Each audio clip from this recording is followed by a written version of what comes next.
لله نحمده ونستعينه ونستغفره ونؤمن به ونتوكل عليه ونعوذ بالله من شرور أنفسنا ومن سيئات أعمالنا من يهده الله فلا مضل له ومن يضلله فلا هادي له ونشهد أن لا إله إلا الله ونشهد أن سيدنا وحبيبنا ومولانا محمدا عبده ورسوله أما بعد فإن حديث كتاب الله فإن هدي محمد صلى الله عليه وسلم فإن شر الأمور محدثتها وكل محدثة بدعة وكل بدعة ضلالة وكل ضلالة في النار أما بعد فأعوذ بالله من الشيطان الرجيم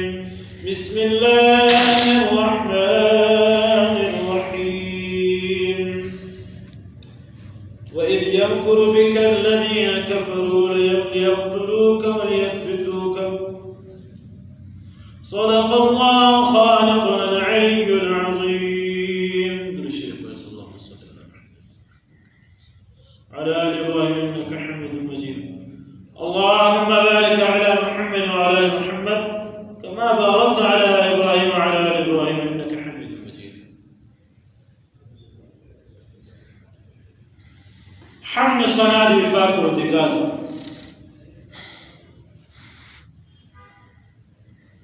سي الله جل جلاله عمنا ولو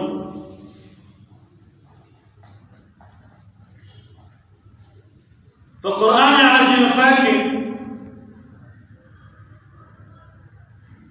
هغه منافقين او كفار چې هغه د اسلام په خلاف یا د پیغمبر علیه الصلاۃ والسلام په خلاف کارونه کړي دي او په خلاف ورګنډي کړي دي. په هغه وخت زمانه کې چې الله جل جلاله قرآن مجید د نزول شروع و جاری وي نو اله العالمین د اسلام مدد قدم پر قدم باندې کړي د دنیا په ژوند کې. حضرت پیغمبر علیه الصلاۃ والسلام چې ستیم نبی سوی بیا خپل کور والا بی د هغه له خاندانه یو غټ عیسائی عالم ورته وویل چې ای د الله رسوله ته بېشک د الله رسول یې خو کاش زما په بدن کې د قوت نشته چې ستا مدد ورباندې وکړم. زه ضعیف یم کمزور یم خو ای د الله رسوله یو خبره به درته وکړم دا ستا قوم دا ستا خلق دا ستا کوم چې نږدې تا د پراته ستا د قوم خلق دغه به ستا دشمنان جوړېږي دغه به ستا بد وایي دغه به تا ستا دا به تا مجبوره کوي له خپل کلي به دې پسې اخې کډه کوي. نو په پیغمبر علیه الصلاۃ والسلام باندې دغه ورځ الله تعالی راوسته چې ټول قوم کفار مکه ټول منافقین د پیغمبر علیه الصلاۃ والسلام په خلاف صدا او خلاف وګړي جوړ دا نتوي ویلا زيو یو مجلس زيو په دې ځکه په دې د هفته په ورځ باندې اخبار چې نستل د ابو جهل عاص بن ویل او دا کوم نور لوی کافران بیا به دوه کفار د مشورې سره کولې د بودو کارو د بودو مشورې دغه ځای او دغه یې کولو دغه یې په دغه ورځ باندې چې سټیم دی ورنه دروازه چې خلاص کړه دا رانه دوی یو لوی غټ سړی ناست دی شي ځان زینت کړي په شي ګامې په شي کپړو باندې ژغ باندې څوک یې؟ هغه ورته زه شیخ یم، د فلاني شیخ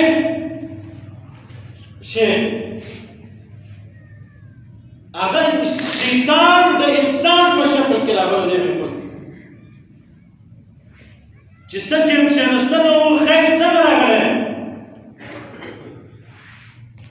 دې لپاره راغلی یم چې تاسې نن د کوم ورځ لپاره نن چې تاسې د کوم شي لپاره راټولېږئ، د کوم مجلس لپاره، د دغه مجلس حل لماسه د ځای لماسه چې کښېنستل ټولو خلکو خپل خپل مشورې وکړې. چا وایي پیغمبر علیه الصلاة والسلام شهید کو مړ به کړو، چا وایي قید به کو بند به کړو. یو بل لوی منافق هغه ویل یو پنجره به جوړ کړو د اوسپنې پیغمبر علیه السلام په هغه کې جوړ بند. دغه شیطان لعین ده ورته ویلې چې پیغمبر علیه الصلاة والسلام به تر دغه اوسپنې تر دا جیل تر دا پنجرې تر دا قفس بم دا ځان وباسي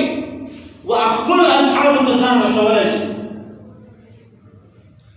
بیا بل منافق وویلې، بل غټ ظالم کافر جابر سړي وویلې چې پیغمبر علیه الصلاة والسلام به له خپل کلي څخه بند له مکې مکرمې څخه به پسې واخ جواب ورکړو. بیا شیطان لعین ورته ویلې چې قطعا نبی علیه الصلاة والسلام دا رقم نه پسې اخلي، کوم پسې واخسئ حضرت پیغمبر علیه الصلاة والسلام ځي نور قومو ته نورو قبیلو ته هلته خپل دعوت چلوي، خپل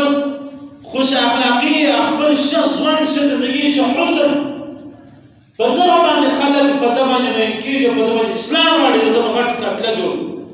بیا به داخله او قافله پر تاسو باندې مسلط شي، بیا به ستاسو په تاسو باندې عذاب راغلی جنګ به درسره وکړي، بیا مکه شریف بیا درسره ونیسي. بیا ابو جهل وویلې زه به داسې جمع مشوره درکړم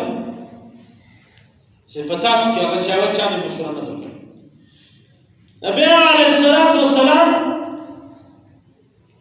د نیولو او مېلمه کولو څخه مخکې د ټولې علاقې چې شاوخوا څومره قبیلې پرتې دي ټول قبیلې مشران ځوانان به راوړو او هغو ته به ووایي چې قطعا به تاسې حضرت پیغمبر علیه الصلاة والسلام په خپله قبیله کې پناه نه ورکوئ او بیا به دغه ځوانان او زموږ ځوانان دواړه پسې ولګو چې نبی علیه الصلاة والسلام چې هر ځای پیدا کېده د سر به مشترک بیا به صلح شان وکړو، پلانی به وکړو، قتل نام وشي. پیغمبر علیه الصلاة والسلام ته جبرائیل امین راغی چې د الله رسوله الله جل جلاله وایي ته به هجرت کوې دې کلي به وځې. نبی علیه الصلاة والسلام ډېر پریشان شو او ځان به پټ ساتي، نن مقصد پر دا باندې حمله کوي، ته به نن په شپه شپه کې وځې له دې ځایه. نبی علیه الصلاة والسلام راغی په خپل کټ مبارک کې علي کرم الله وجهه پر دې دین پر دې اسلام باندې اول غاړه قرباني ته شي هغه علي کرم الله وجهه علي رضی الله تعالی عنه راغی د پیغمبر علیه السلام په کټ کې پرېوتی، پر ځان باندې پیغمبر علیه السلام هغه شین څادر واچوه. بیا دغه شین څادر علي کرم الله وجهه تر مرګه پورې ورسره و. هر جمعې لمانځله به هر اختر لمانځله به ته پر ځان اچوي، بیا به راته خطبې او جمعې به کول. دا احساس څه ټیک چې د علي کرم الله وجهه په دا کټ کې پرېوتی. نبی علیه السلام لاړې ابوبکر صدیق زموږ کور ته، ابوبکر صدیق زموږ خبر کړي په دې کیسه باندې په دغه ماخستان باندې ووتل، لاړل 3 شپې په غار حرا کې تېر کړې. 3 شپې په هغه غار کې تېر کړې چې په کوم غار کې پیغمبر علیه الصلاة والسلام پناه غوښتو له دغو کفارو منافقینو څخه چې سټې غار ته ننوتل. حضرت ابوبکر صدیق رضی الله تعالی عنه ورته وایي چې ای د الله رسوله ته به